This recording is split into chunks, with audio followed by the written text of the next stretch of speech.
from the NYPL Tompkins Square branch. We who are supporting this show, we're sponsoring, co-sponsoring with Three Rooms Press.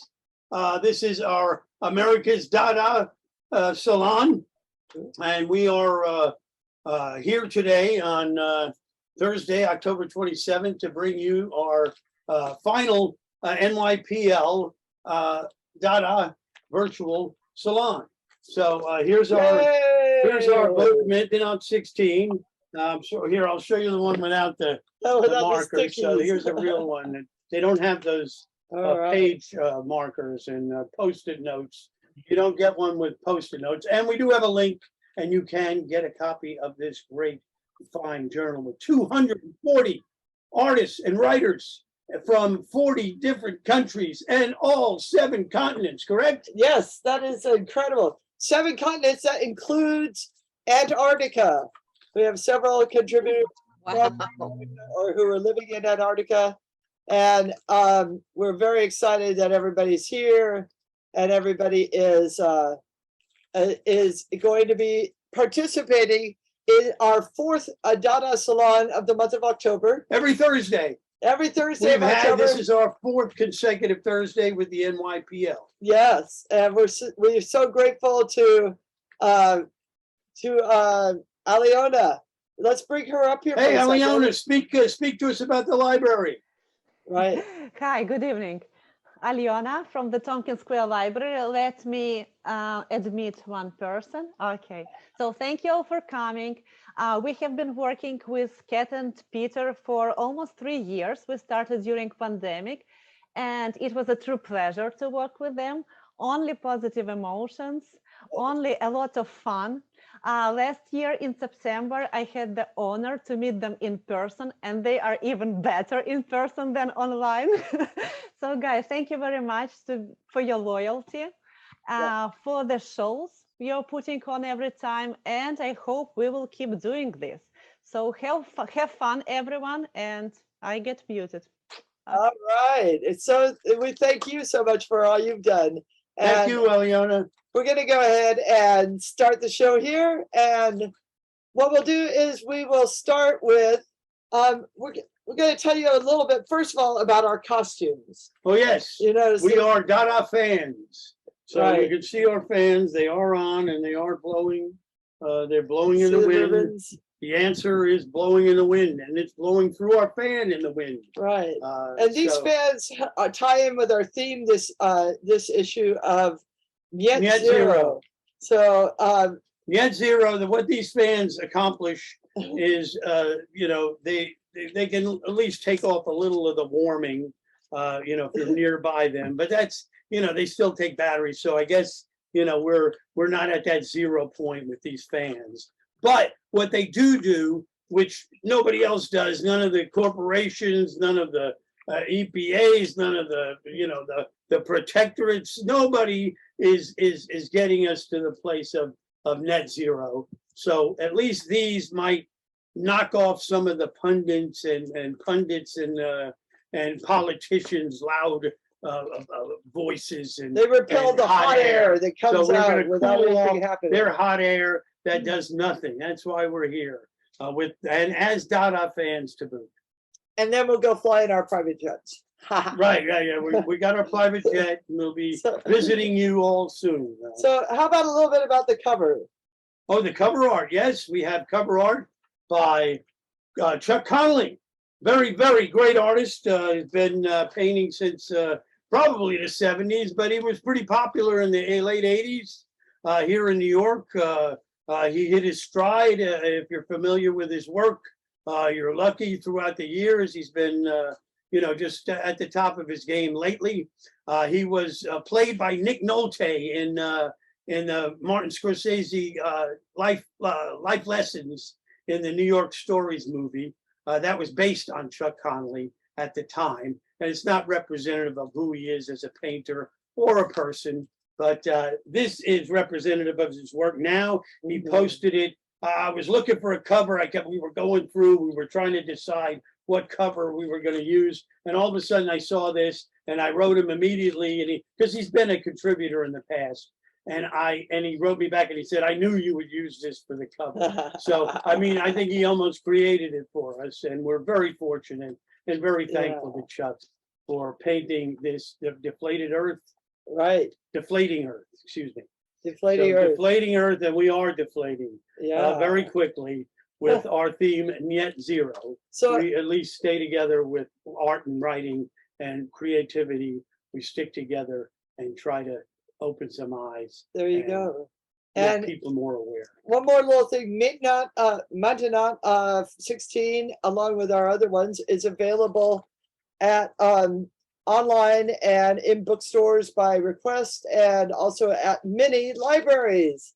So and also archived at check it MoMA out. and Smithsonian and quite a few other It's a places. full color journal, and we're going to be presenting contributors here today. We have 18 or 17 contributors and that will be reading from the book From the Americas. right. From the Americas. Yes. 14 states plus 2 countries. So very exciting. We're going to start by reading a little bit from the introduction to Net Zero, or this issue. So I'll start. Capital Star. Creative pursuits have a funny way of aligning with reality. When we began to collect contributions for Maintenance 16, our theme, Net Zero, was intended to lay the groundwork for an artistic power grab using Dada! In the form of original art, poetry, and writing aimed at exposing the hypocrisy of the Indian idol rich on recycled paper. Our goal, change the now with art and thought. Otherwise, the future has no potential. No potential. There's no potential and no potential. Yes. When the corporate powers that be control all of the energy resources, art becomes a necessity.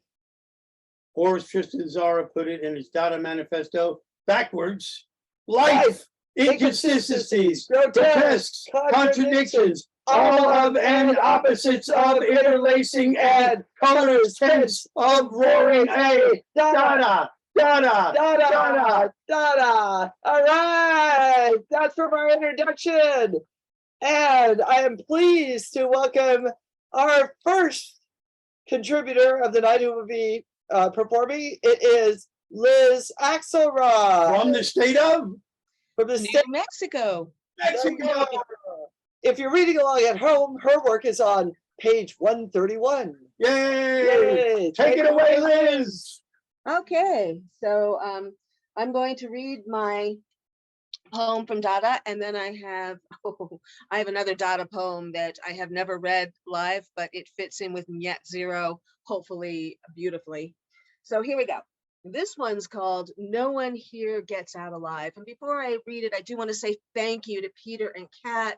These maintenance are so beautiful. Every issue outdoes the next one. They are wonderful, and I'm so honored to be included in with all of these great artists.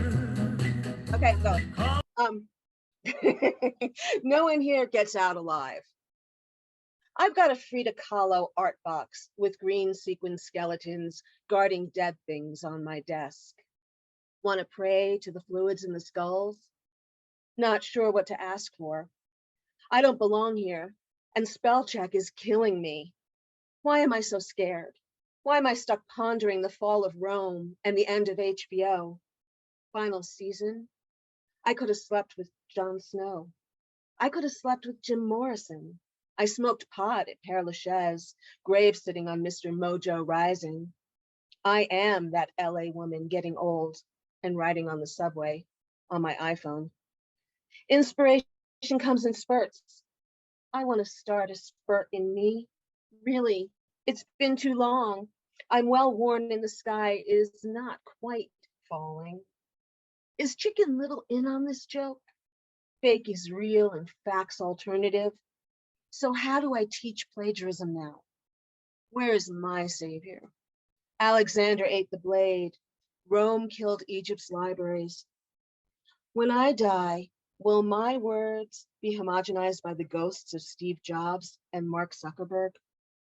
You should see my scars and the garbage I recycle daily.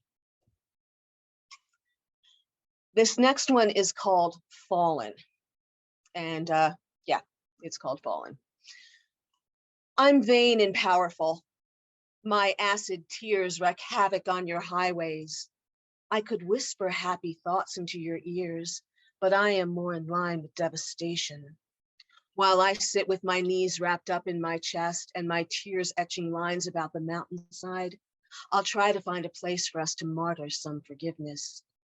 You only needed that little nudge, Ms. Mother Nature. You only needed that little tug, Mr. President.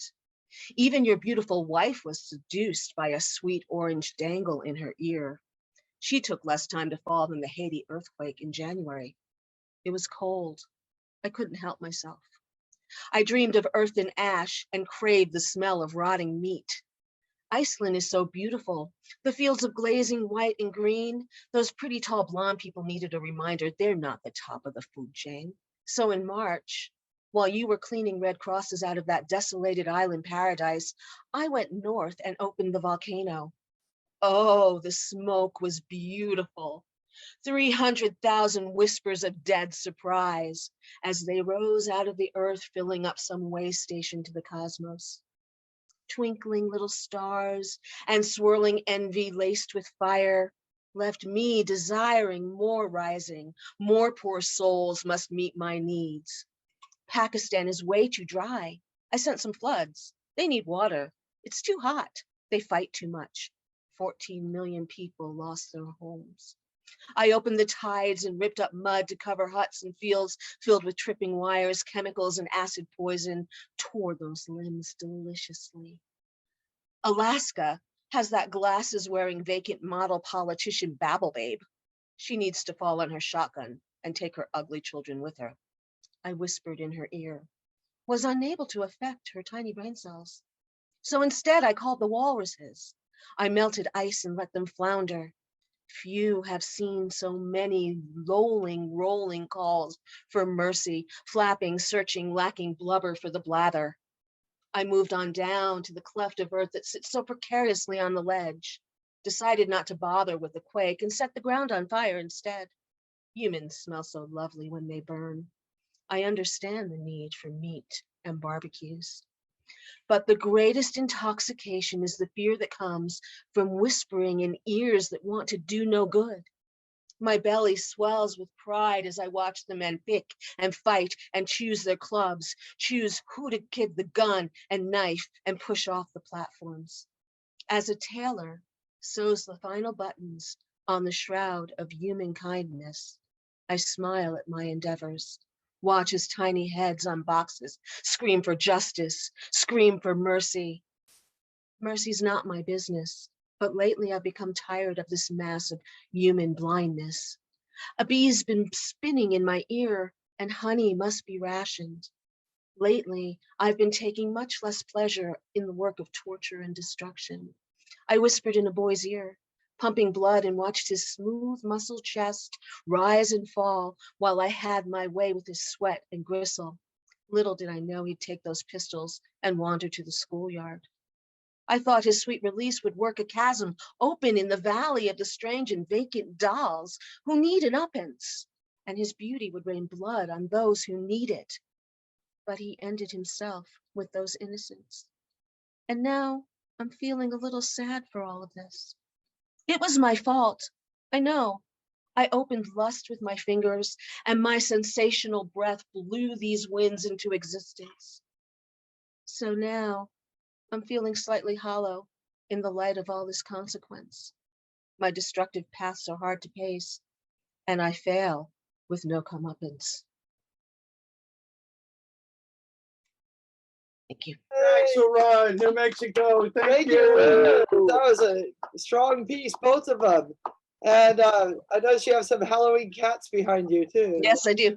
All right. Ready for the, we're ready for the apocalypse. Yeah. But if not the apocalypse, well then what the hell, Halloween? Yeah. That's good. All right. All right. Good Thank to you, see you. Liz. All right. So next up, I'm not sure, is Brett here? No, I don't think Brett isn't here I don't yet. think If Brett's he comes here. on, we'll put him up, but We'll he's not here We'll yet. squeeze him in So later. let's get Catherine Merle Bennett. Seymour Bennett, please speak up. I'm here. I'm right here. Okay. Hello. Hey, Hello, we're hello, we'll working on find it. you. There you are. Okay, great. So good to This- see you. Yeah, I'm showing the peace of mind that's in Montanon. It's on page 96. That's true. And thank you for pairing up with the other fish. So I have a poem that is related to the theme. It's called What It Is. Trees stripped from the horizon by forest fires, expanding holes in the Earth's ozone layer. Shadowy oil slicks spread over the ocean's surface. Plastic waste swims around like schools of fish. Used face masks litter the ground alongside plastic bags of dog poop. My shopping bag is your shopping bag. But we left them at home or in the car. 1 inch, 1 foot, 1 foot, 1 yard. Whole neighborhoods deep in plastic bags of dog poop. We spin ever more ragas about the growing absence of bees and other insects, melting glaciers, flooded coastlines, and other climate change related disasters. It's all true. It's what it is. Letters make a word. Words make a poem. And then men make war. No time for swords, only bombs.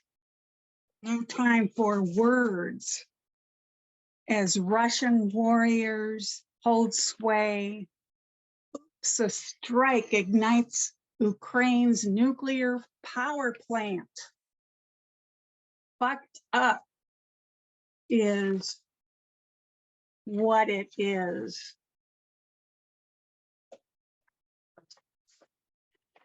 And I have a short poem to follow that.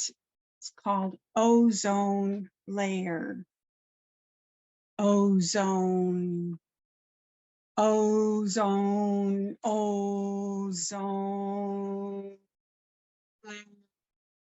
Layer, layer, ozone, layer, layer, ozone, layer, layer, ozone,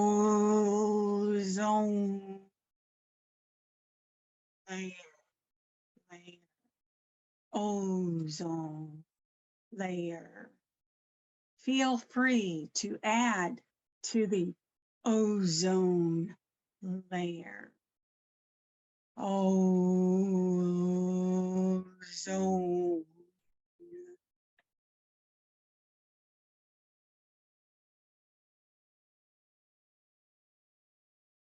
John doing? How's John doing? Thank you. That was great. Oh, John's doing fine. He's sitting here listening to me. So. Hi, John. Good to have you in the same room. Ozone. They say hi. Hello. Hello. All right. Hopefully Thank you we'll have so some much. from John next year too. All right. So, Grand theft, declaring war on Italy, and public indecent. Remove. Okay, Okay. so we'll see you Thank later. you so much, Seymour Bennett. Okay. Thank you. Bye-bye. All right. And she's right about net zero came out of, no carbon. There's going to be no carbon equity here ever. But they might tell us there is. But also after we came up with net zero, the war began between that Russia invaded, some war just invaded Ukraine. And it became that much more relevant, our theme. So Right. We had, last week, we had someone from Ukraine. His piece is early in the book, Vladimir Bill, and his piece, he did a recording because they started the blackouts the day before. So he recorded his poem and we were able to play it on the video, on the live stream. Yeah. So you can see that when we post them. Right. next And you week. can read the poem if you read Ukrainian. It's in the book and minted on. And so who's our next reader? Our next reader is From the great state of Minnesota. Minnesota. Holly Day. Holly Day. Where's Holly? You'll have to forgive my throat. I've been pickling jalapenos all day. Ah, I kind of gassed myself a little bit. Also, Kat, you know I don't live at home anymore, right? you don't? I'm There- 51 years old. I have my own house. I said the great state of Minnesota. No, no, no. I know. No, you asked earlier where Obi was. Maybe Yeah, she I might thought be you visiting. might be in touch. No, that's all. Not today. Okay. All right. All right. There you go. Okay. So this poem is called Thursday. The sun comes out and things are growing, but the world is dying, so I don't care. The tips of tulips are poking through the piles of dead leaves, dark green and purple edged. The red tips of peonies are stretching up and out towards the sun, but even these signs of life can't convince me that there will be a tomorrow. Inside, my daughter yells at her computer, something about how online school sucks. The dog paws at the door to come out and sit with me on the porch. And I let her out and I hug her because I can't get sick from hugging my dog. And I can't get my dog sick from hugging her. Flocks of sparrows and goldfinches flutter around the bird feeder, oblivious to the end of the world, untouched by the end of the world. I reach into the bag of bird food and toss more and more handfuls out to them, finding temporary amusement at their delight. Rabbits and squirrels fight over the crocus bulbs hidden under the melting snow, and I don't chase them away from my garden anymore because this is their world now. That's the only one I got. Holly Hey, Thank you so excellent, much. beautiful. All right, thank you so much. Good to see you. Okay, and before we get to our next reader, I wanted to read from the book. This is by somebody who is from Los Angeles, and she's an incredible performance artist. Well, she was, but we went out to LA to do a reading We did our And show we on did our September show. 8th. on September 8th, and she called the day before to say she wasn't going to be able to make it. And unfortunately, that weekend she passed away. So I wanted to read this to Linda J. Albertano. Majestic landfill. In order to cut carbon, they'll soon be serving grubs and mealworms on intercontinental flights. If insects count outcrawl, outskitter, or outrun extinction, can birds or bipeds be far behind? At least we've halted salting the sea with plastic straws. But some of the juices that feed our Teslas are wrung from fire-breathing plants, and not the kind of greenery squeezed from the flaming orange orb that incrementally boils us in our own sweat either. Oh, diminutive human beings, are we the only species stuck on self-destruct? Lemmings lunge after their leaders over cliffs, yet lemmings abound. Hope in a storm of despair? A modern bard foretold this catastrophe when he sang, "It's a slow consumption, killing us by degrees." Sing, people, sing. Whilst our stumpy legs carry us to the external landfill in the sky. Sing. That was Yay. Linda J. Albertano, Linda J. who has now Albertano. joined the landfill in the sky. And there you go. She's a She's beautiful added to it. person. All right. So next up we have Who have we? Janet Hamill straight from from the New York. New York, The state of New York. There she is. Hello, Hello, Janet. Janet. Hi, how are you? You look great. I love the headgear. All right. Okay, well, take it away, Janet. Ready? Okay, so I'm going to read. I'll start with my poem from this fabulous issue. And I just want to thank you guys for what you do. I can't imagine the work that goes into this. It's just astounding. So during the pandemic, I wrote a little chapbook called Baby Parade about my about my baby years, my youth, and the poem that's in Maintenant is about the woods, which was my favorite place to go to as a child, and which no longer exists in my little hometown. So I'm going to read a couple of poems from that section of Baby Parade about the woods, and this is the one from Maintenant. It's called Absence of Birds. Almost a total absence of birds. In the winter woods forsaken where Florence Street came to an end on trails of trees and frozen ponds. In the winter woods forsaken, antique blades did figure eights on trails of trees and frozen ponds singing Chattanooga choo-choo. Antique blades did figure eights in Sun Valley serenade singing Chattanooga choo-choo all by myself. Snowy silence in Sun Valley serenade. Training for the Winter Olympics all by myself in snowy silence. Almost a total absence of birds. And this next one is the same from the woods. This is called In a Dark Wood. Stolen from our friend Dante, of course. In a dark wood, I found myself leaving the movies at the Oratani. The chief lived across the street from the Fox on a carpet of twigs. Leaving the movies at the Oratani, every branch seemed seemingly endless from the Fox on a carpet of twigs, light patches, stones, and wet leaves. Every branch seemingly endless in the new fort, spanning the stream, light patches, stones, and wet leaves. Some kids were afraid to be alone. In the new fort spanning the stream, under the Lenny Lenape sky, some kids were afraid to be alone.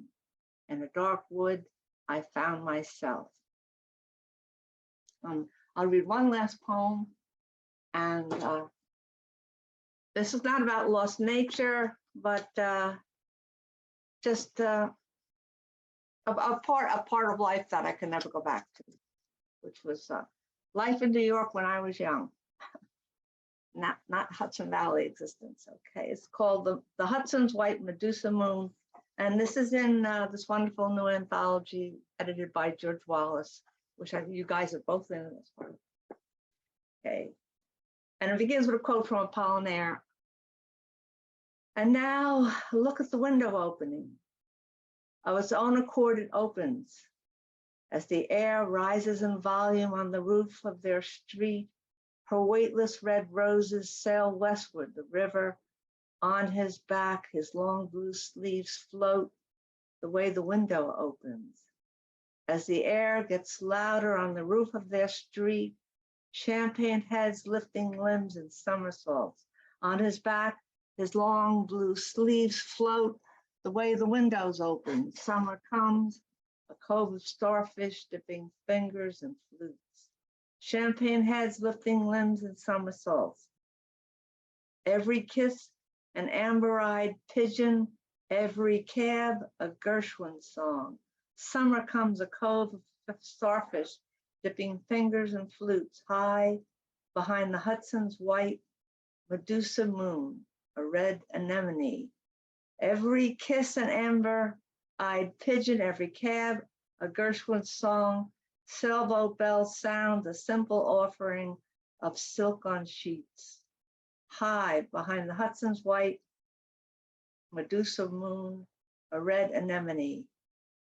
And now, look at the window opening. Of its own accord, it opens. Thank you. Janet Hamill, thank you. Janet Hamill, so good to see you and hear your great work. Thank you. Good to see you guys. All right. I'll see you down here again one day. Yeah. Yeah, hopefully soon. All Yeah. right. I miss the city so much. Yeah. Okay. I'm going to read a short passage from one of our poets from Lithuania, Zygimantas Kudirka. He was here last week and read the whole thing. It was very moving. If you can look at the recording once we get it posted of him reading this last week, I'm sure you'll be very moved. So I'll just read the beginning. Global warning. Sorry, I can't think about climate right now, although the climate did change after Russia started the bloody invasion of Ukraine. And we can already witness the catastrophic impacts of this climate change. Sorry, can't think about greenhouse gas emissions while Russia calls this brutal occupation just a mission. Sorry, can't think about decarbonization while Russia calls this invasion of Ukraine denazification. All I can pray for is de-escalation. All right. Okay. So that was Zygimantas all the way from Lithuania. Next up, we have Who do we have next? from Texas. Erica Esch Henry. I think she was in a couple of the first Dadas when we were still stapling them. Yes. Am I right? Thank you, you guys. Thank you for including me. Yes. It's a wonderful publication. Weren't Such a you one of pleasure. the first two with the stapled? I don't know actually, Peter, that it was stapled. I think it was Matinal 6. Oh, okay, you were later. I knew you were earlier on, but I was early and now I'm older. Right. I still. Okay. Well, take it away, Erica. Okay. So you guys, this is called Biographical Recycling Tonka. And probably I should give you a little bit of background. I've been recycling my whole life. My mom used to take me to dumps and I used to throw it over in separate areas, you know, in Montana. And then I've done curbside, I've done all this recycling, but it seems like there are many doubters to my recycling mission. And so my partner is constantly giving me a hard time about recycling. But anyway, this is called Biographical Recycling Tonka. I recycle me. Non-recyclers question why. It goes in the dump. You can't recycle that. They balk. Only Dialogue recycles. That's it. Thank you. Thank you, Erica. Thanks, you guys. Short, sweet, to the point. There you go. That's it. All right. We'll see you soon. See you soon. Thanks, you guys. Tribute to next year. Yes. We'll have a theme soon. Awesome. So now we're going to go from Texas up to Colorado, Uh-oh. where we get to see former New Yorker and Hey, former Amy. New Jerseyer, Amy Herman. Amy. Hi. Okay. Ditch the plastics. You can find this on page 3. Frequently asked questions. Do you charge for shipping?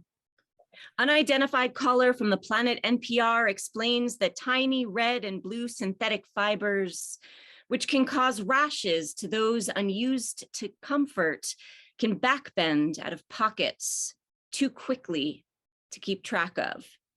Do you ship outside the US? Mr. McCarrison, elementary history teacher, said if you walk too closely to the edge of the earth, you will find, I wasn't listening. How fragile are your materials? Treatment can be outsourced, but there is no cure. Can I track my order? 37.3012 degrees north, 81.6909 degrees west. Can I change my mind? A global emergency of brain cells uncovered by most health insurance bigwigs. Where are your products made?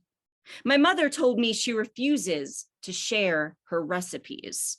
So it might be best you hire someone with taste buds that know how to speak up to translate the coordinates of her ingredients.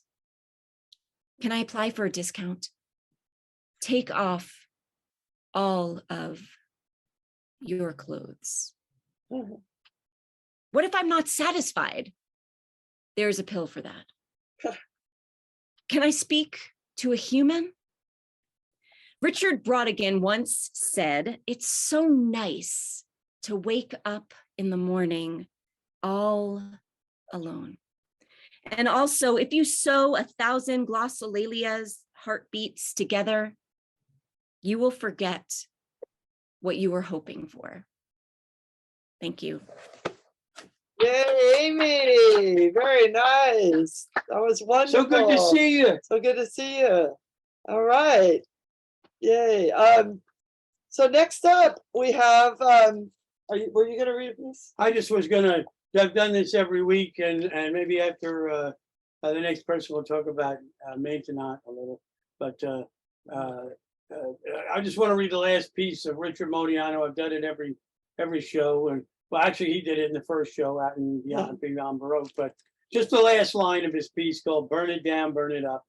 So what is the crime of blowing up a pipeline compared with the crime of operating one? There you Let's go. think about that. All right. Which is the lesser of two evils? I say let's get mixing. You know what I mean? Let's get mixing and get out there and it's like, you know, if we don't have war, you can't have peace either. You know, so I mean, peace is No nonsense peace. too. We're thinking about that as a theme, but it's not hasn't come to gel fully. Yeah. So anyway, we'll continue to work on the theme.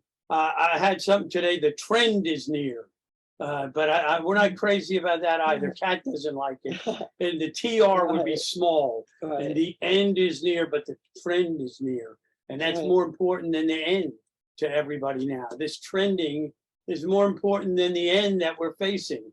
But I don't know if that's going to hold water for We'll the big see. picture. We'll see. We'll talk about All it. right. Anybody wants to write us about anything, do so. Maybe we'll Yeah. have a big brain confab, Yeah. brainstorm. Which a great place leads us to a great place for brainstorms, the state of Maine. The state of Maine, and we're bringing in Annalise Giacomides. She's here. Yay. Hello, Annalise. Unmute. We got to unmute you, or you need to unmute. There you go. Okay. Wait. Is it ready now? Oh, okay. Yeah. I tried that twice. I just love it that you continue to remember how to say my name. We're Greeks, we dance. I know, but you know, it's like, thank you, all of that. So I have in the collection a painting, all right, which is here and is on my back wall here. But what I'm going to do is read a poem. All right. I also love that I have an opportunity to publish with you illustrations to artwork. I mean, I just find that phenomenal in how you produce them. So the poem is Skimming in 7 Cycles. Our waters have all gone on a walkabout, not of their own volition, like a stroll. No intention here. What else could they do? We've been punching holes in the skin of this rudderless boat since we first formed a fist, made the tool, sharpened the tip. So just listen up before we drown, or maybe end up starting over in the beginning when breath and sound and the jazz licks of Annette Cohn, Kamau, Matthew Whitaker, he's barely started, but fabulous, fragile, and fierce. Give him a fucking chance, really. Are ferreted away into the future of now, when mountains of trash and mega billions of gallons of fuel have spewed us into the behind times, before keyboards and clarinets, before dancing, before bodies, pre-Ardipithecus again. Once there were rose hips, well, not once, but now, but it could be once, like gone, cragging the doomed hip to the sea, a rowboat, scent of perfume, you and me and that sister of yours with the snaky shoulders, backed up against the door frame, breath unchafed, unloosed, stripped clean, clean, yes, clean, I'll take clean, just please not gone. Some words have razor teeth, perishable brevity written across the landscape of piping plover, salt marsh sparrow, roseate tern, 14-year-old deaf dachshund in the backyard, vixen on the path. Even those blasted earthworms routing up the boreals, crafting graves of leaf litter for you and me, the grands and ungrands, so many, too many, racing into and through and over the leaf left leaven mounds of our future. Lucky us, wildness, silence, natural beauty, maple and birch, ash, aspen, beech, cherry, oak, willow, cedar, coastline, miles, many more miles of coastline. Lubecks and Stoningtons, all of it crashing and splashing, but heating up 99% faster than Nanking's or San Diego's or Watamu's. Our heavenly world swelling, the warmer the water, the more it expands. In 29 years, sea level will have risen 6 inches or 2 feet. Desperate in our grief is what I started to insert into this story of our evolution here now. The 8 Arctic nations, United States, Russia, Canada, Denmark, Norway, Sweden, Finland, Iceland, are silently rushing off, ruthless, unsettled, asleep at the glacial wheel. But I will not label me or them or you, us, with desperation or grief, fear, denial. We can make mistakes then. Our waters have all gone on a walkabout, not of their own volition, like a stroll. No intention here. We made it, we fix it. So just listen up. We don't have to drown or end up starting over in the beginning before breath and sound and the jazz licks of Annette Cohn, Kamau, Matthew Whitaker. He's barely started, but fabulous, fragile, and fierce. And come on, we can give him a fucking chance. I am not a doom talker. I'm a dancer and laugher and hard worker, a saver, a lover, naked and sincere. I'm a listener. I hear larvae and bubbles, rain splatting on the cracked asphalt, tree rings, coral reefs, the glitter of light in the night, gases and carbons and data body data, sedimentary rock layers, wind folding millions of minute adaptations, the puncture of seeds, disease, dis-ease, the rumble of the refrigerator, 413 billion tons of disappeared ice inching up the sea. Oh, we humans, we humans, we humans, arrogance and heart, alive to chance, alive, still alive. Thank you. All right. All right, Thank Annalise. you, Annalise. Okay. Good to see you. Good to see you. Great to see you guys. Any poem with the word piping plovers in it is okay by me. Yeah. All We right. love the piping plovers. Yeah.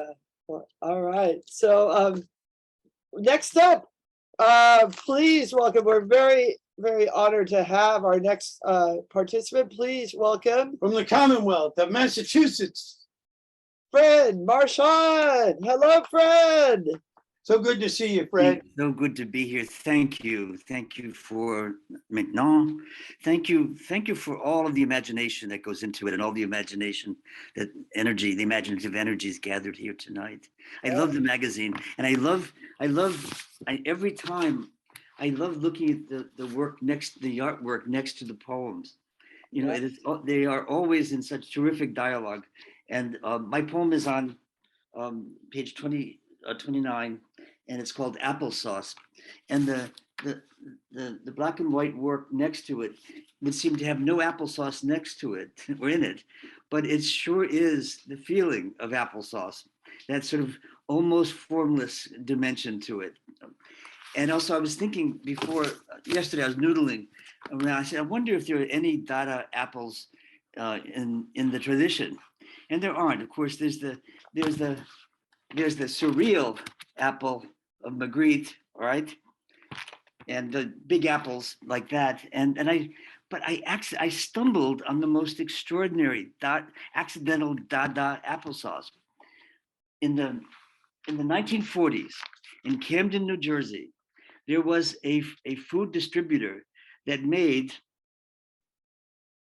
Can you all see this? It's a can of applesauce called Poet applesauce. And at the center of the can is a portrait of Walt Whitman from Camden, of course. And I thought, now that is well worthy of a Dada evening. So, and you can Google this. You can get a reprint for $8.95 from Etsy. And I'm definitely going to do it. My applesauce poem, it doesn't come out of the pandemic. It comes out of family illness. But as I put it in the sent it off in the submittable, I was thinking that, that in a certain metaphorical way, the earth is like a person in a nursing home right now. Applesauce is an epigraph by the French poet Eugene Guillevec. Applesauce. Your poem, he says, brings us into the world.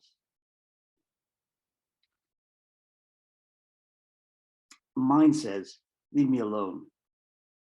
But they come round with applesauce and a spoon so light it could be plastic, but is a thin metal that adds its taste to the spoonful, whereon 2 pills needed to bring me back to rest, to life, rest and wait for me to open wide. Pills in pleasing violet, meaning they are extended release. So saith the good nurse, and I say back, I am trying not to cry. I just want to go back to sleep, go back to my dream, which is now the best part of my day, almost every night.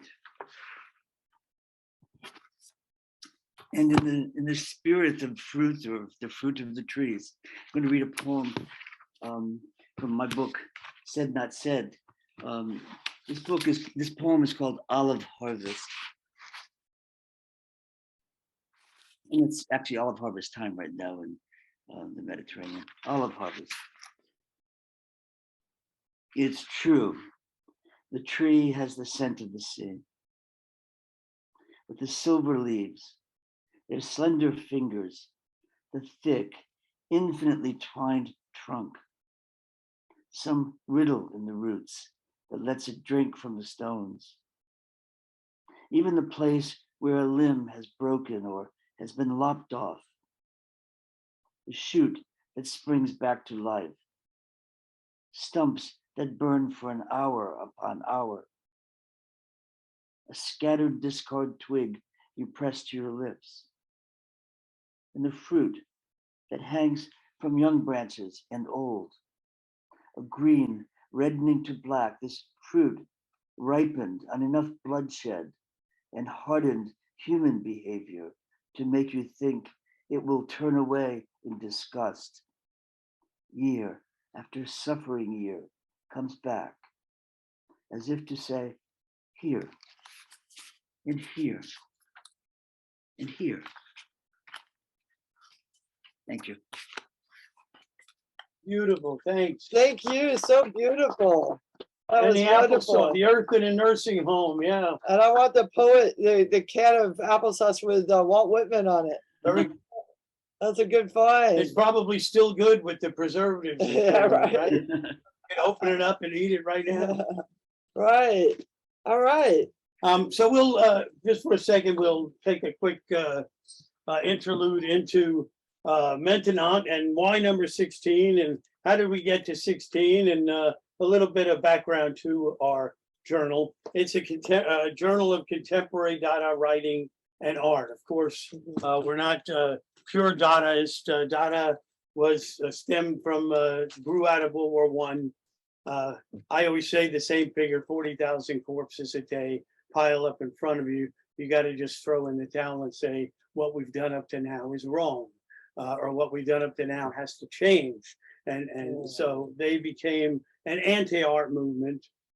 Say the Renaissance got us here. The Impressionists era got us to 40,000 corpses. We've got to change everything, language, art, you name it. And it was an important time. What we've gotten out of it is definitely the anti-war ethic, and also the absurd ethic, and also the want of being, an international community, which we have succeeded at.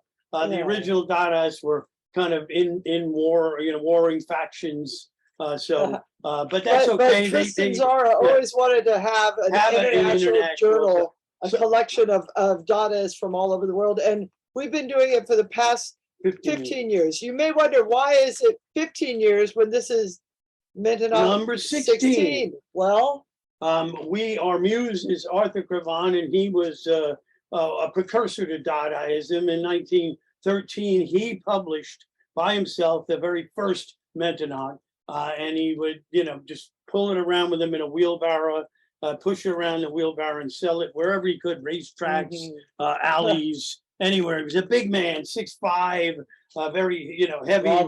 He was a fighter. He fought Jack Johnson. Jack Johnson whooped up on him, but I think they drank for 3 days before. But Arthur Cravan is our muse for this. He began this this idea of this journal, and we've taken it over, and we've done 15 years of making ideas and words and art belong, as a community of its own inside the pages of a book, let alone all of us together here today, and all us we've been on Zooms and live over the last month and a half. Right. And you've got one more show coming up in San Francisco on Sunday, December 4th at Specs Bar across in the North street from Beach, City Lights. right across from City Lights. So Yeah, if you so- are in the Bay Area, you're probably in the show. And But if not, stop by. speaking of travel, just one other thing is that Arthur Cravan was married to Mina Loy, whose work we actually featured on the cover of Number 6. number 6. And she, Christ on a on a clothesline. one of her biggest fans in the world is Roger Conover, who was formerly the editor at MIT Press. He lives up in Maine, and he's putting together a huge, very important retrospective of Mina Loy's work that I'm sure will have a lot of Arthur Cravan. And it's going to be at Bodawing College. It opens up in April and will be running for a few months. So if you can, that's a reason to go to Maine right there. And Annalise, I'm sure you're going to want to go see that. So anyway, here's our next reader. Who is it? Well, I'm not sure if he's here. I didn't see Dustin is Dustin Nelson. here? Where is he? What happened to him? I don't think Dustin's That's here. two gentlemen have ducked out on this. In fact, Fred is the only one of masculine descent on the bill today so far. Well, he was Well, he's so the only. far.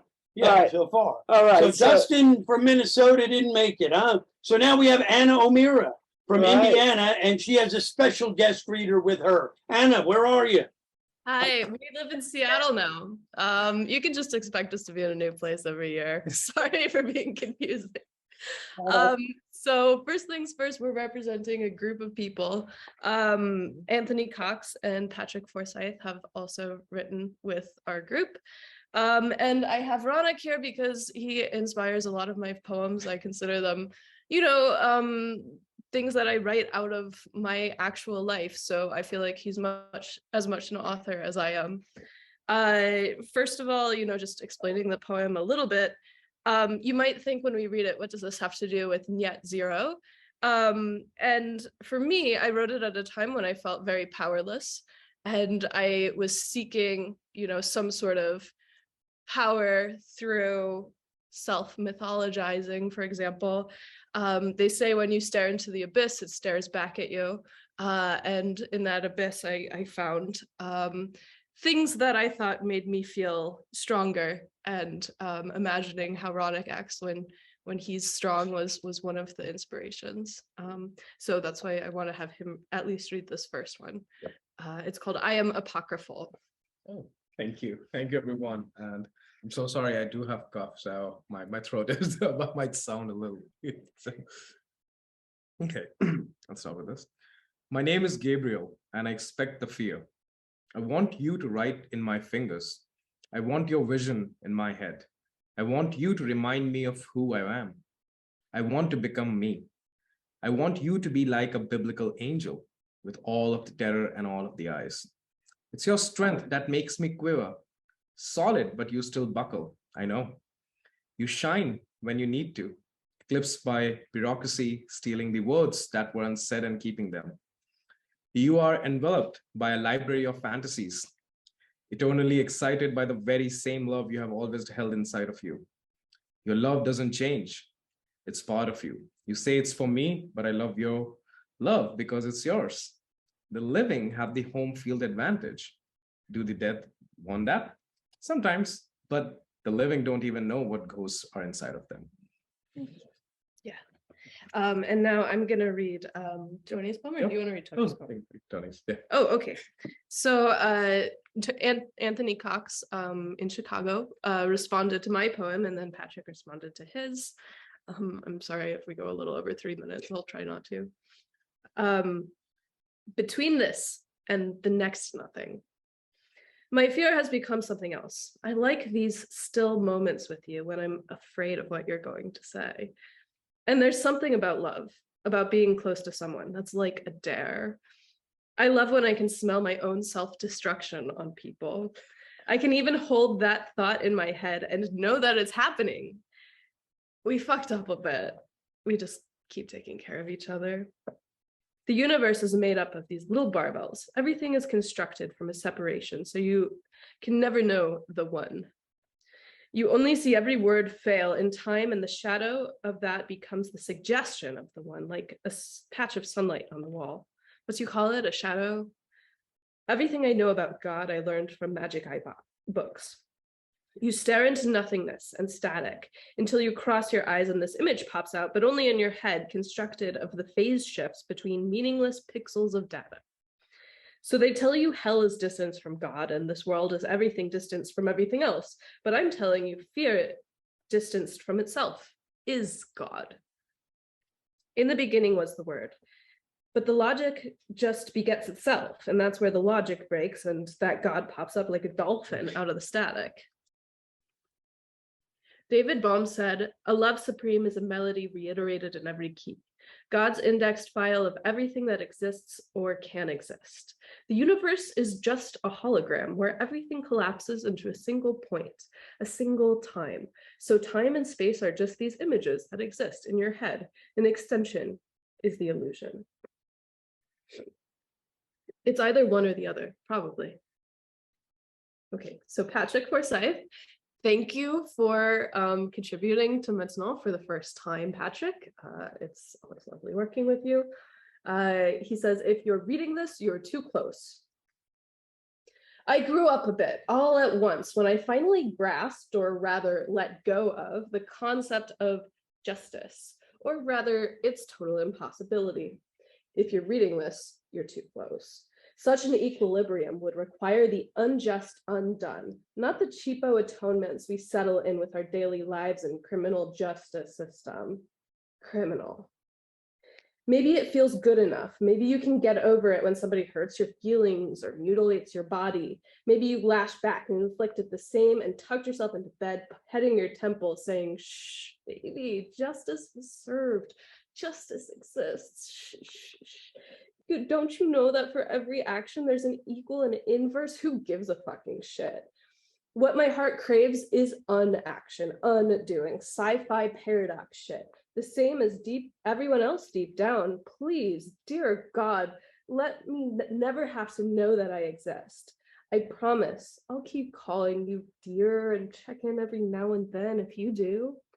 Go ahead and settle on a reactionary tangent and give yourself a second to go off on it before coming back. If you're reading this, you're too close. I know you've taken the plunge yourself, or maybe you're as good at compartmentalization as my therapist, who have encouraged and can limit this to little dips in and out. No, I'm better or more enlightened, or at least I learned to face hideous impossibilities instead of ducking in and out of scripture or psychosocial shadow play shit. Sorry, shit. Letting that shell drop from the ego is a dive into the abyss of radical horror and acceptance, and further fucks you up real bad, but in an ideal society is only possible if comprised of a citizenry as further fucked up real bad in the same ways as me, and they'll all want to gather together in a big conference hall with me in the center, and they're hugging me so hard and love me so much, and so totally I never had a choice, and none of them will ever have had choices of their own, a prerequisite to the nothingness their embrace slushed me into, a jam of human nothingness, squelching through a crowd of jostling, hot, loving bodies tightly packed into our chosen no-choice industrial oven set to blaze itself clean. Hey, Anna, Mira, Three-way and street. team. All Three-way right. street. You always come up with such innovative ways to present a piece to us every year, and was we're fantastic. very appreciative of that. That was Anna O'Meara, Gabrielle O'Meara, Anthony Cox, and Patrick Forsyth did the writing, along with Ranuk Ranjan. So Yay, Ranuk, thank how are you you? so much. Where are you guys, in Indiana? We're in Seattle now. We love it. Okay, so we will take Indiana off the flyer. No, I don't know, but wherever we are, we'll come and find you. All right. Good. Is that a threat? No. We'll be expecting. Okay. We'll have a little light on in the Good. window. We'll leave the light Burn on. a candle in the All right. candle in the window. Okay. So good to see you guys. Thank you. All right. So now we're going to travel to Oh, God, north all of the way- border of Canada way. And we're going to visit with, CANADA. we're going to visit with Wes Rickard. Here he is. Hey, Take it can you hear me now? Okay. Yeah. Do you hear me? Can you hear me? Yes. Yes? Okay. All right. So here I am from Ontario. I just want to know that you actually can hear me. Yes. Excellent. Okay.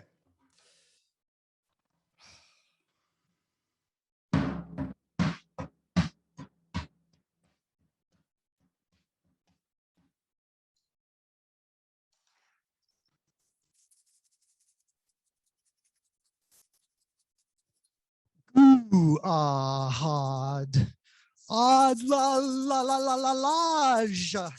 God of garbage.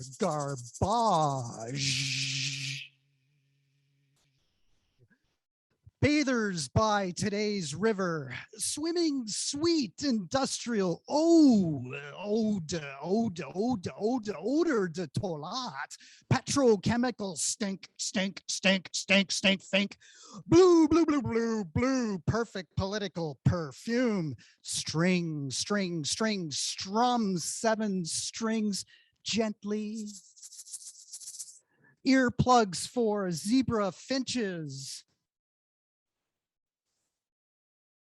silicon frock, sheer smog, nipple Venus, sulfur dioxide, water park, wet witticism, lead acid, battery, craft, beer, barge, burping, silk, sewers, plugging lovely love juices, happy bleaching, blanching, heroes, succubus and incubus, revealing private word cans of no collection, bad objects, yes, sacrificing clean shirts, splitting, euphoric boxing, green, glove denial, highway night, light trespass, glaring, gloop, plop, gloop, glop, gloopy, paper cup, tidy man, 400 years of cigarette, butts, dairy, damp, damage, dead end dump, ashtray, litter, traps, and flypaper, catastrophes, carbon clicks, carbon wigs,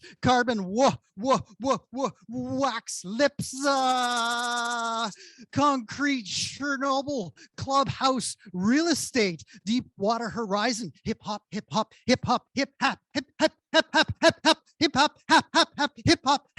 hap, waiters, west, great, Pacific, patch, ducky, dick, quack, quack, quack, quack, quack, funky, forget, flint, reality funnel, cakes, only fresh water for fountains. Goo, hod, odd, la lage, god of garbage.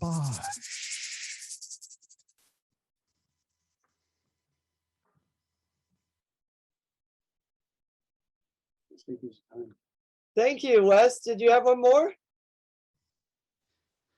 That's all there is. Yeah, That's all there is. that was wonderful. Break out the booze. That was fantastic. Thank you. Thank you, Peter. Thank you, Kat. So good to see you. Yeah, good to see you. Wes Okay. Rickard in Canada, Wes Rickard. Ontario. All right. So staying with the up north theme, I'm going to read a piece by our friend in Holden, Maine, Lisa Panepinto. Skeleton keys. A painter was banned from art during the regime, but kept painting in secret and buried each painting in the yard, giving root to feminine strength and benevolent oxygen, bird song transforming the violence of petroleum war, letting all vehicles be zero emission and quiet, appearing without harming anything like Blue Jay, getting younger until the moment of rebirth. Thank you. That was Lisa Panepinto. Wonderful. Okay, so next we have a new contributor, Marilyn Stabline from Oregon. So please, Marilyn, speak up so we can find you and put you on the screen. Okay, can you hear me? Can you hear me? Yes, we hear you. Okay, great. Well, I just want to start by thanking you both for such an amazing collection of international Dada visionaries and art, and I'm really grateful to be part of the community. So I guess I'll share my work. I'm an artist. I also am a writer, but today I've got some art pieces I'm going to share. And my piece in Mantna is on page 5. And it's called Toxic Fumes Kill. It's a color portrait of a decrepit, peeling, chipped and cracked, eco-devastated vintage doll head. You can see the skin is buckling and missing some teeth, a doll with teeth. I use a lot of recycled. In fact, 95% of my work is used with assemblages and collage is recycled. And I use found objects, shamanic tools, ritual objects, green and eco artifacts from nature. I have a special love of old things, antique found objects and oddities. And I find by isolating and arranging painted dolls, dead insects, cut or torn paper, or a bird's wing, for example, I hope to transform discarded, commonplace, and weird objects into creations to engage a viewer's imagination, inspire wonder, curiosity, and deliver a message. By using repurposed materials, I do support recycling, green awareness to reduce landfills and heal the earth. So I have a very mini Zoom pop-up show with some of my doll pieces. Hans Bellmer, a Dada artist, was an inspiration, as Joseph Cornell. And I'll start with this one. This is the eyes are missing because it was going to be one of those, you know, they have eyes that when you put it down, but it wasn't used in a, get this in here. I can't get there right. So you can see it's got no, I have sort of a letrist series too. And so it has a bunch of numbers and kind of like those old phonology images. And here's a mannequin head with collaged images and pieces of words. And you can see the strings kind of bringing up that old kind of phonology idea. And this doll, a couple of dolls. This one is sort of has a kind of a interesting face. See that right there. Romer Bearden was sort of, I love his collage work as well. And you know, it's a spooky time of the year, and Dios de los Muertos, Day of the Dead, is on Tuesday. It's only 5 days away. And so I'm a big collector of skulls and bones and tantric dancing skeletons and skull bowls and more. And I often make shrines and assemblages for Day of the Dead. In fact, I used to have a band in the Hudson Valley called Bardo Motel, and we played Day of the Dead show annually. But as a final art piece, I also do artist books. This is called the Bread Book, and you can see that it sort of looks like a piece of toast. That's the idea, a piece of toast, and it's got everything is about bread. Like bread is, you know, beatnik slang for money.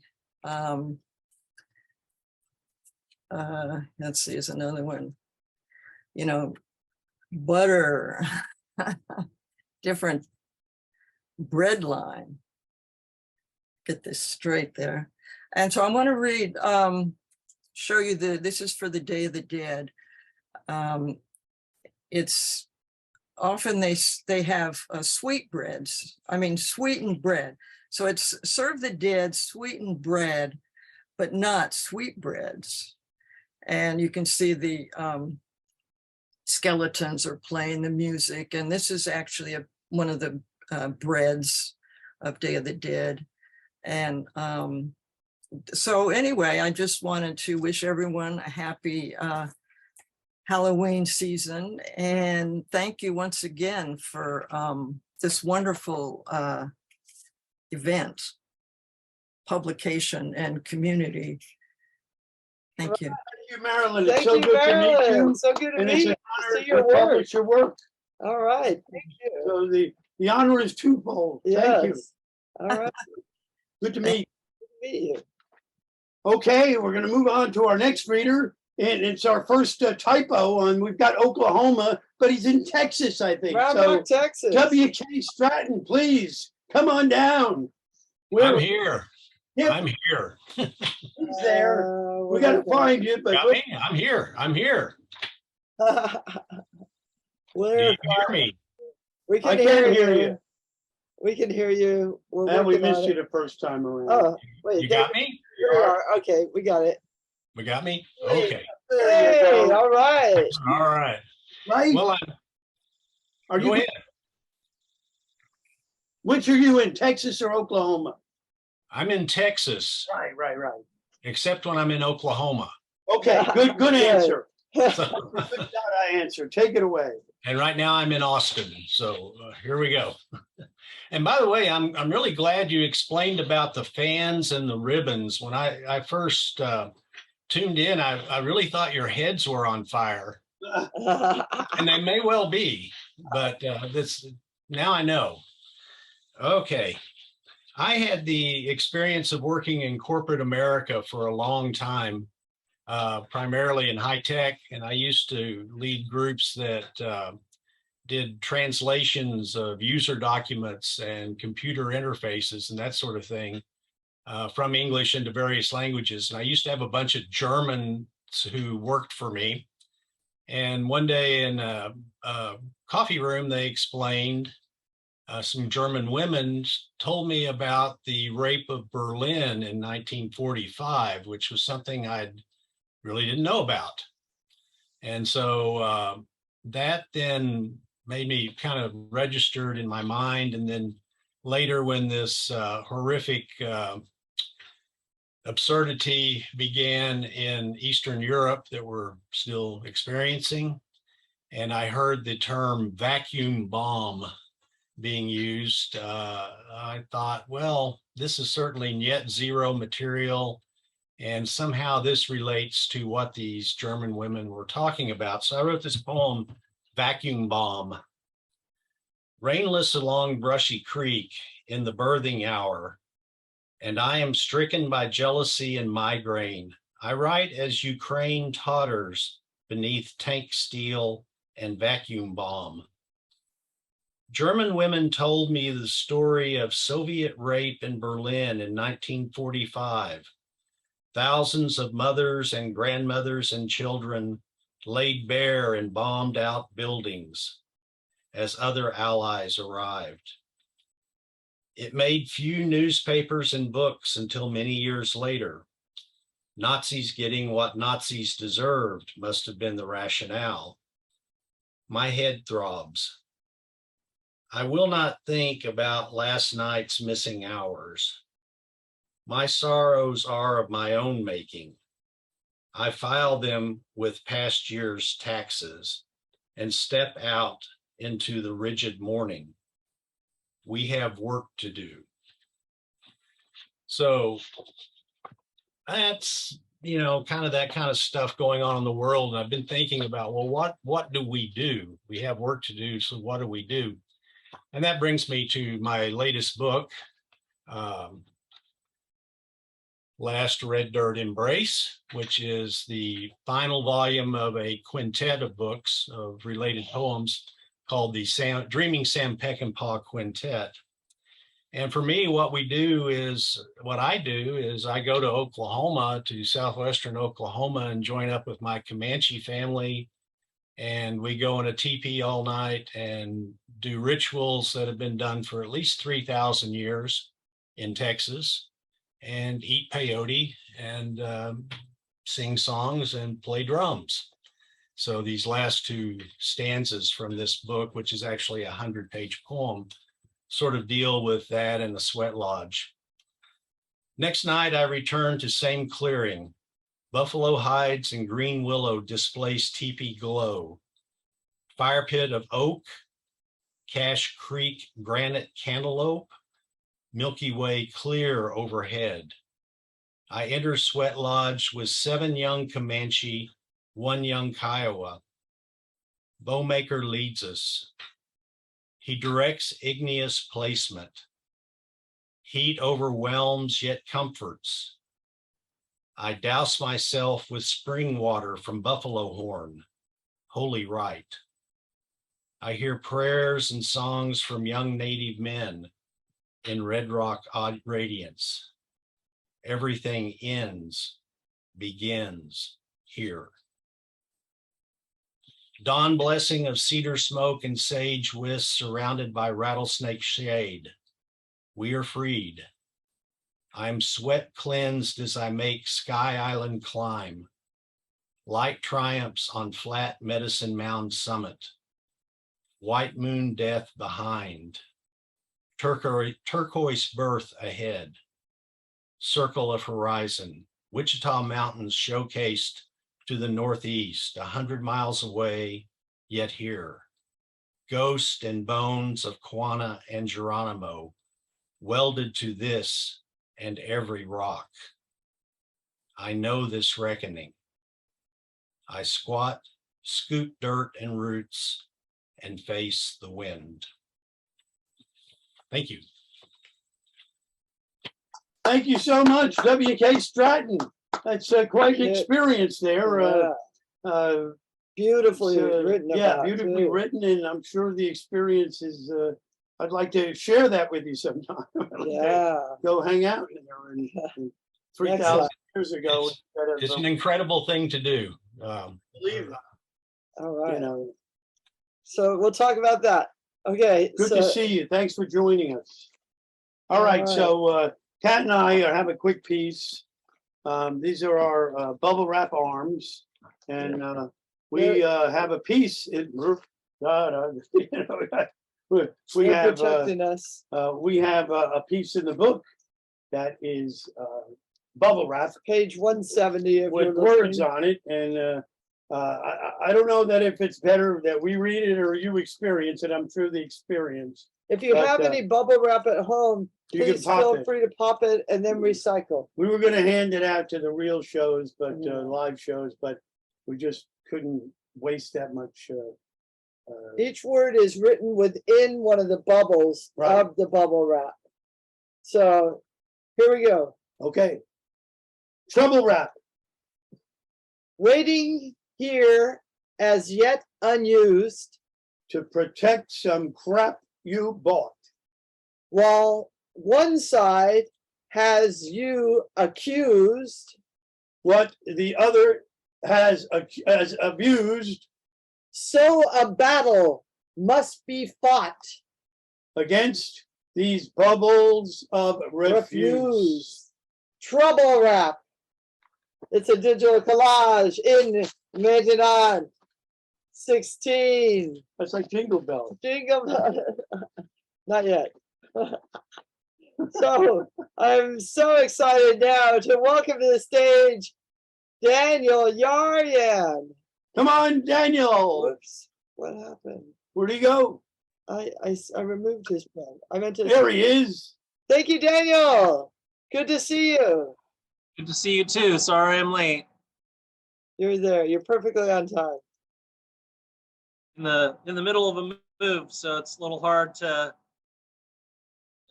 break loose. I lost track of time too. Of course, it's started after 6 your time. It's 3 o'clock. Started at 3 o'clock on a Thursday here, California. But I apologize to those who I missed when you read. Can you hear me okay? Yeah? Yes. Okay, good stuff. I guess I'll just read out of the book.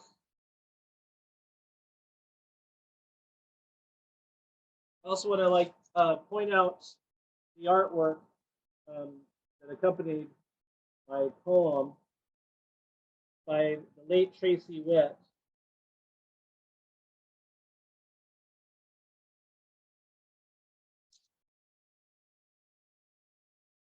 Tracy Witt's artwork is called "Go Inside If You Want Some Fresh Air."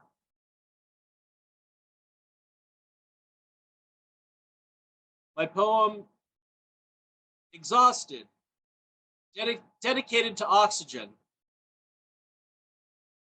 Council Chairman, Advisory Council, to the Vice, to the Chair, the Man. New breed, new greed, between the lines. Put it to a vote and toe the vine. As there are finer things in life, man, as there are finer things in life than breath, drink the wine, and the whining, watch the cows make gaseous salute to the pillaged people, plunder wonders, raiding the utility belt, wrapped around Blue Mama Globey's waist. Wait for the wasted time to succumb to the elaborate showmanship of tiny humanoids having remorse issues, dressed in polar bear outfits, dancing the slippery dance downslope at the power plant pageant presented by Blue Death and Green Hill Enterprises. It's a surprise bending of the wills and wants of civilized abandonment, leaving traces of face paint, tears,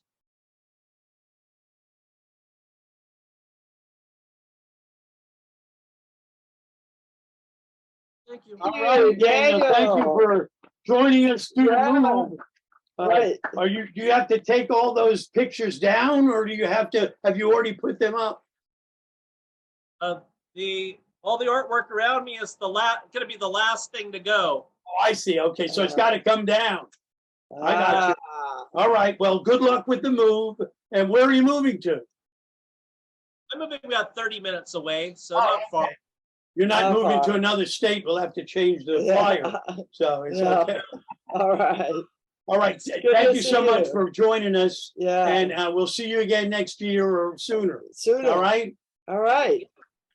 Okay. Our next performer is Gerald Yell from Massachusetts. Gerald, are you here? Is this you, Gerald? Yay! Hey, so nice to see you.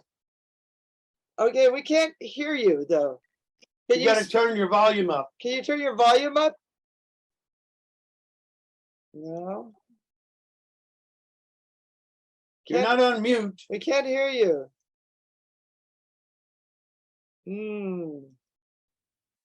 Live transcript. Yeah, it's too bad we can't put on the live I know. transcript. Put it on. Unmute. It is No, unmuted. You're unmuted. So I think that your computer itself doesn't have the sound up. Maybe at the top, volume.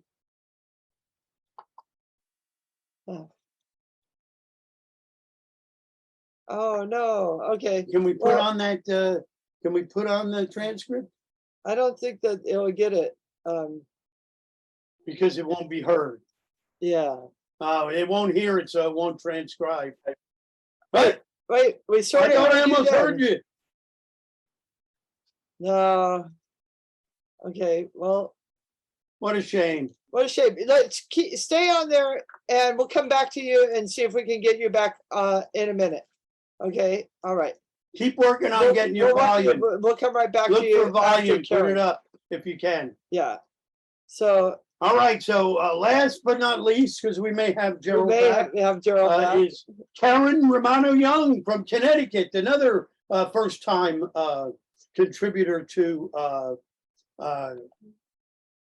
Didn't you just put her on? Hi. Hi, Karen.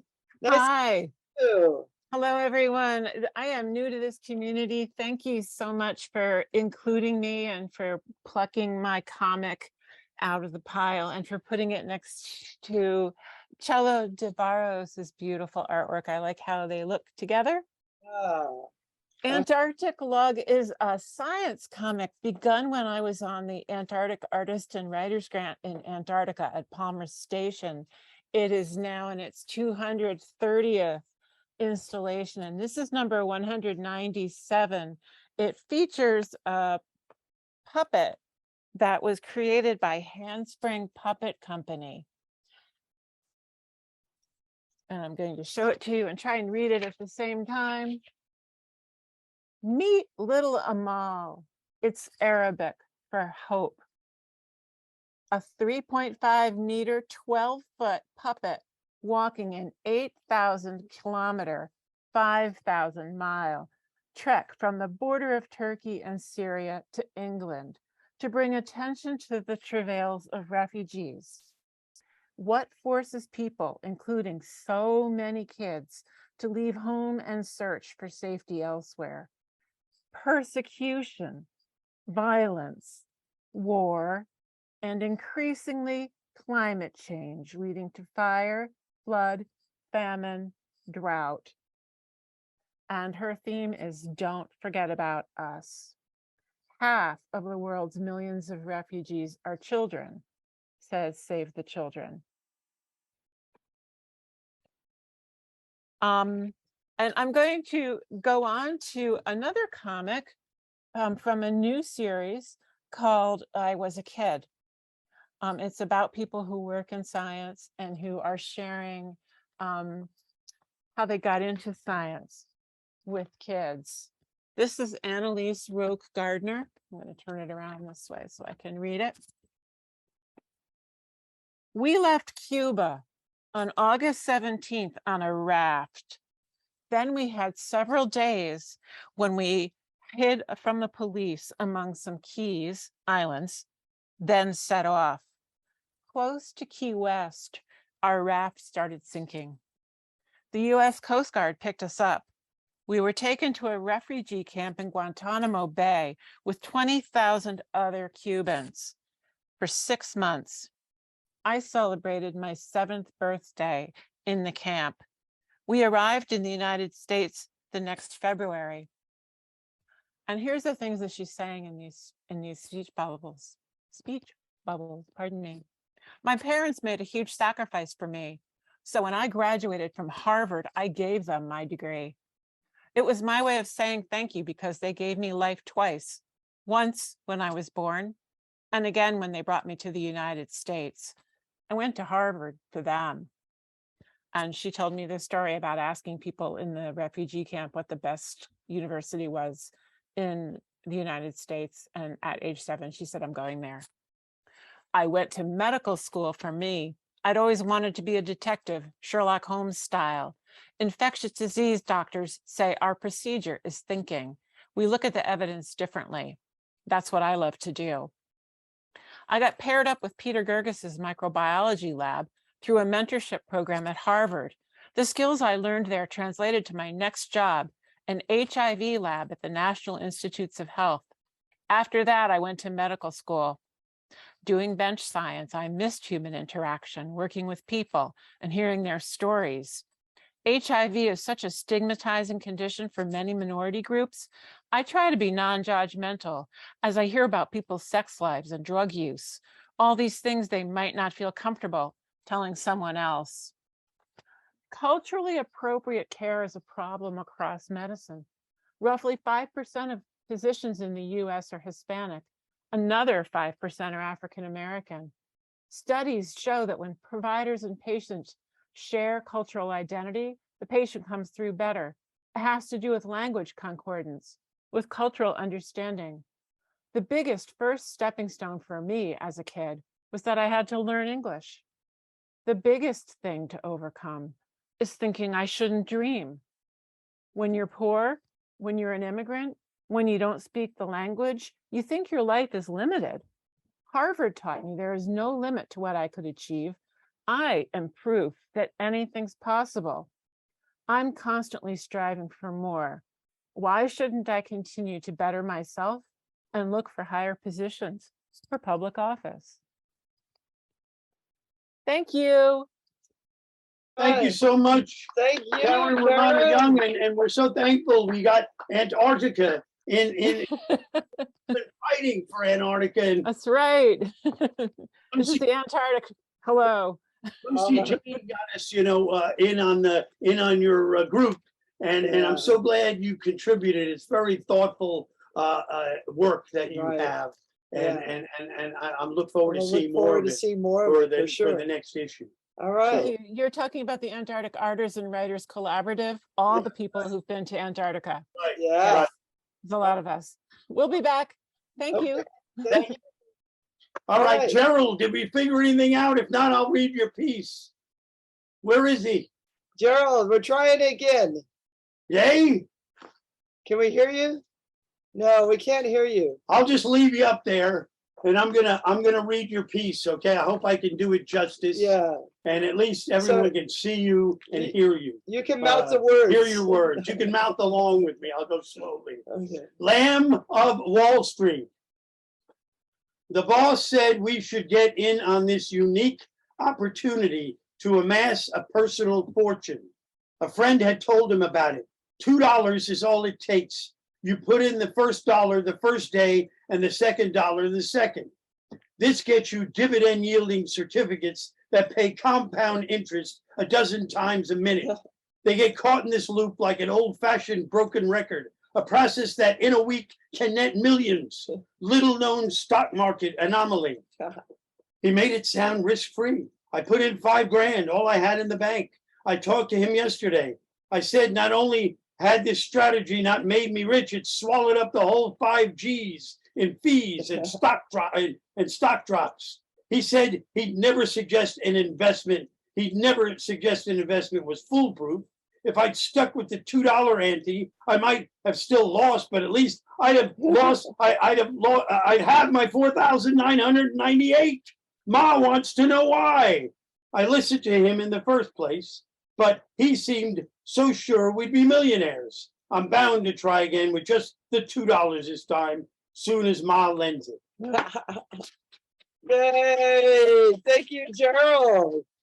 Thanks, Gerald. All right. We're gonna work on it for next year, okay? We're gonna figure this out. So that's it. I'm gonna bring everybody back up Let's here. bring Aliona on. I'll bring Aliona on So first. let's say thank you. Everybody's wonderful. Thank you so much. Okay. And So where's Aliona? I'm here, guys. Okay. Do you see me? Yes, I see you. Okay. So here we go. And there's Yay! Aliona. And with there's the little baby. The big. I'm sorry. She wanted to listen to some Dada.